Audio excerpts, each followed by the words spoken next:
呢套係126平方個4房啊，入面嗰度咧，睇下公共衛生間嚟嘅，呢個都係做到經十分嚟嘅。咁呢度你會贈送一個房嚟啦，入個位置，呢個可以做成書房啦。咁佢呢個戶型係南北對流嚟嘅，嗰邊係廚房、餐廳，然後嗰邊係大廳嚟嘅。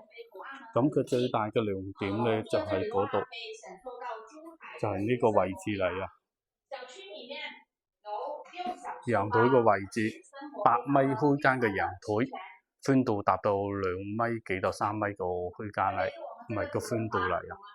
咁我哋睇下佢整個空間感非常充足嚟嘅。咁呢度你都會有一個房連接陽台嗰個位置嚟啦。呢度就係可以做成父母個房嚟嘅。咁接咗嚟我哋入邊嚟睇下，佢其實嗰度轉彎角嗰度你就會有一個小朋友嘅房嚟嘅。有小朋友個房，呢度係主人房嚟啊！主人房個空間其實參照咗珠海嗰個華發嘅樓盤嚟設計嚟㗎。呢個主人房個位置都係270度個採光面嚟嘅，都係睇湖景嚟㗎。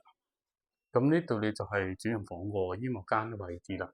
佢衣帽間個空間非常充足，因為佢係第4代住宅個建設嚟嘅。咁佢嗰度你利用空間達到130，所以可以睇下。如果感興趣嘅朋友啊，可以聯繫我啊。呢個主人房嚟嘅。